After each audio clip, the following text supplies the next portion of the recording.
Welcome back to High Class Gear. Get yourself ready for another great video. You won't find anyone with more realistic and intriguing stories from the big 80s and the weird 90s than this channel. If you came here looking for something strange, creepy, car chases, police fights, stupid mistakes that came back to get me, or even for a little bit of knowledge, you've definitely come to the right place.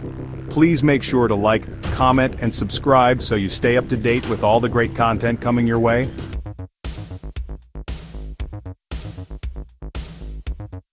The following story takes place in the year 1984 when I was 10 years old.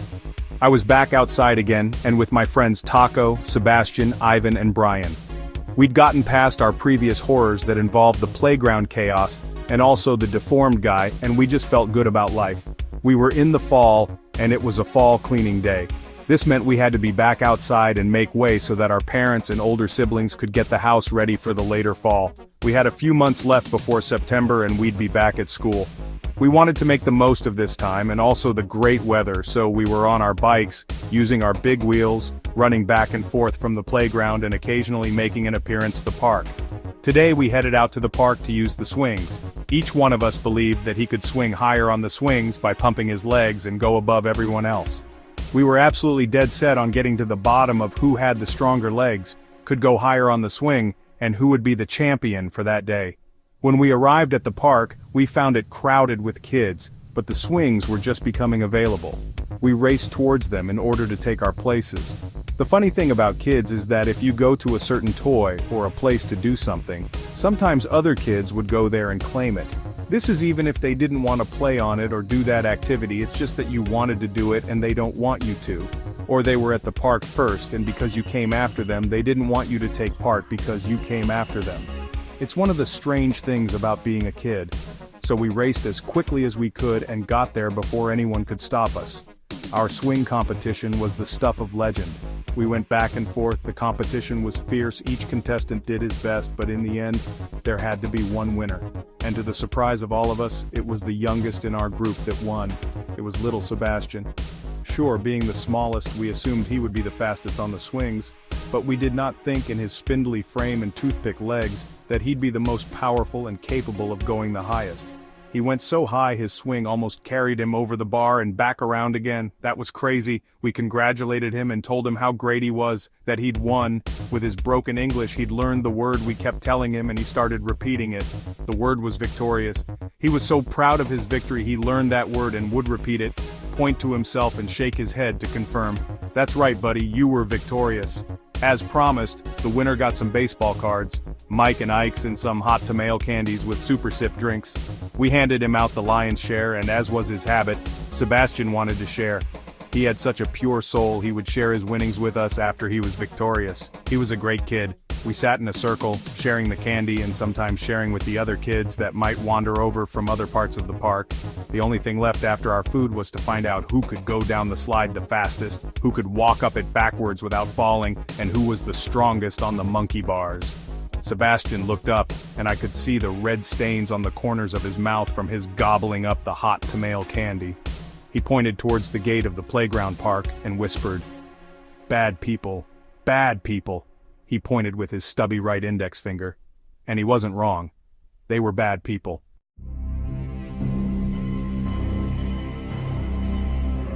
As we followed the direction Sebastian had pointed with our eyes, we realized the stark reality of his words. It was Jabba the Hutt. He'd returned with the same group of evil cohorts. Man, I hate those damn guys. I'd not forgotten what happened earlier in the summer, and I was almost as protective of Ivan and Sebastian as their mother, Marta. "Let's go.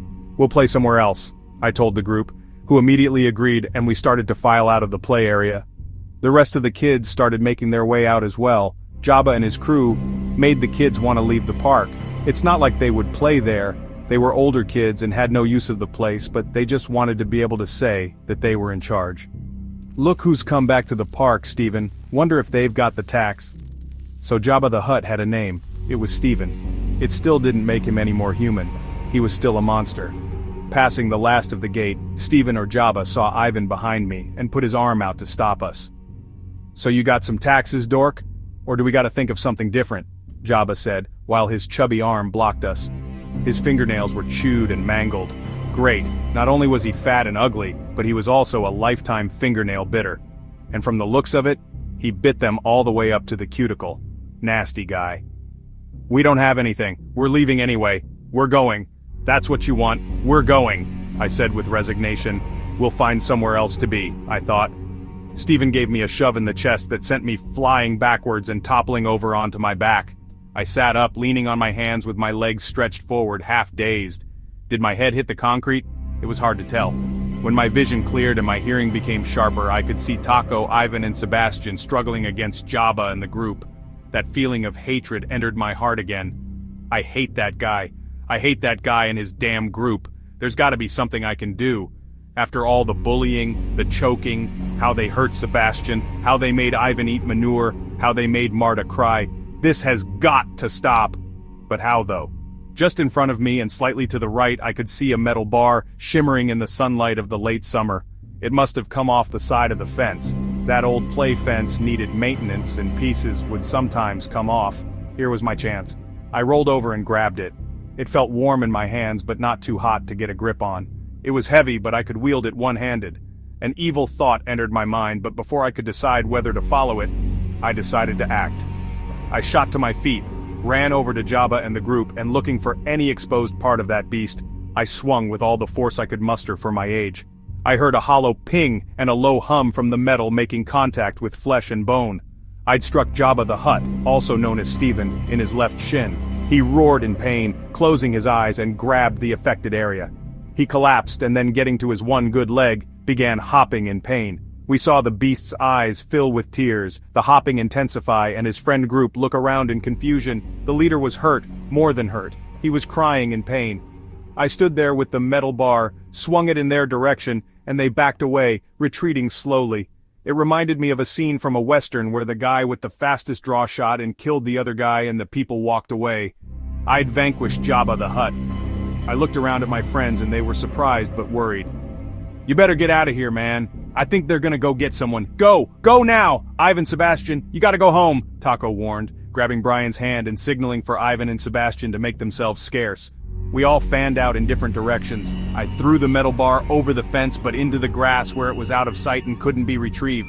I wiped my dirty hands on my pants as if removing the fingerprints of what I'd done. Stephen or Jabba the Hutt was still writhing on the ground in pain, roaring and bellowing like a giant that had been slain. I was proud of stopping the beast but knew I had to go. I set off on a brisk walk towards my house but halfway slowed down.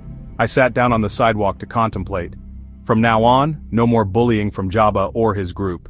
If they come again, I or one of the others could retrieve the bar. Next time we'll hit him in the face, I thought, and if worse came to worse, we'd come together and kill the nasty giant. I don't know how, but we'd figure a way. My thoughts were interrupted by the shriek of a woman's voice. "You! How dare you, you little yellow-skinned monster!" she hollered. Wait, is that Jabba standing next to her? "You hit my Stephen, now you're going to pay. We'll both get you." I looked and saw she was a short, thin, almost malnutritioned woman. Her features looked the same as Jabba's, and from there I put the pieces together. That's the beast's mother. "He bullied us. He's been bullying us." I defended my actions. No, he didn't.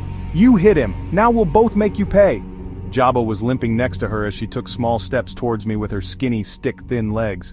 They began to pick up pace as they came towards me. I set off on a brisk walk, looking behind me and accelerating while going around the corner. "Leave me alone, you monsters!" I shouted as I walked down the street, hoping to lose them. They continued stalking me as I walked around the whole of the neighborhood. I even took them past the pickup point where we'd get to the buses. Then I remembered something.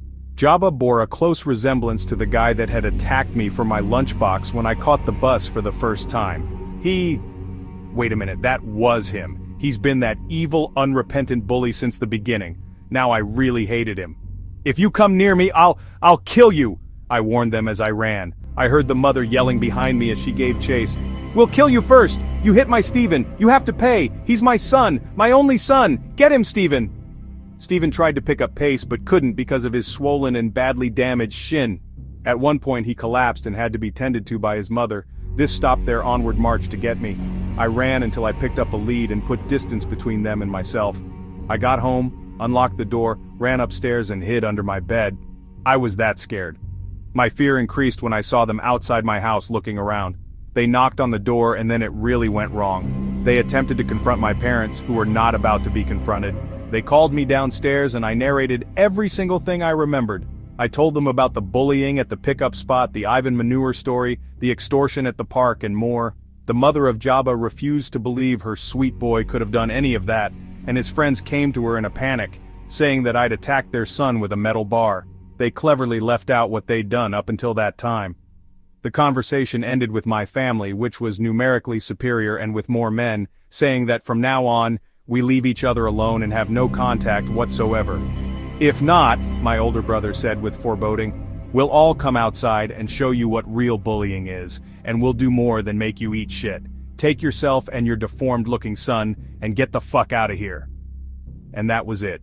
It was the end of any clash I or my friends would have with Jabba the Hutt, but it was one of the scariest experiences of my life. I wonder what would have happened if they'd caught me before I got home. Would they have really killed me? I'm glad I never found out.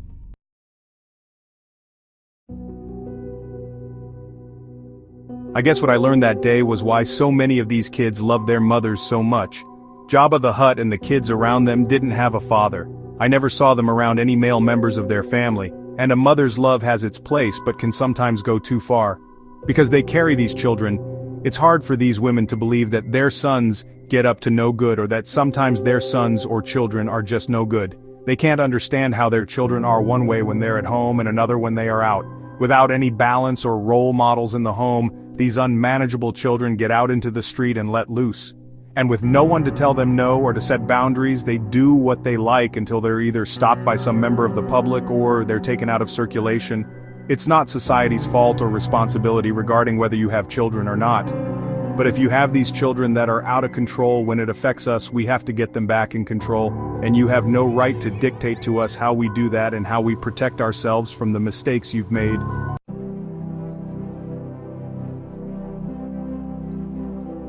If you enjoy these videos and what we do here, subscribe to the High Class Gear channel, give us a like, and hit the notification bell so you always get updates on new content every week. Help us on the way to 1,000 subscribers. We upload unique and engaging videos every week for you to enjoy. Stay safe out there.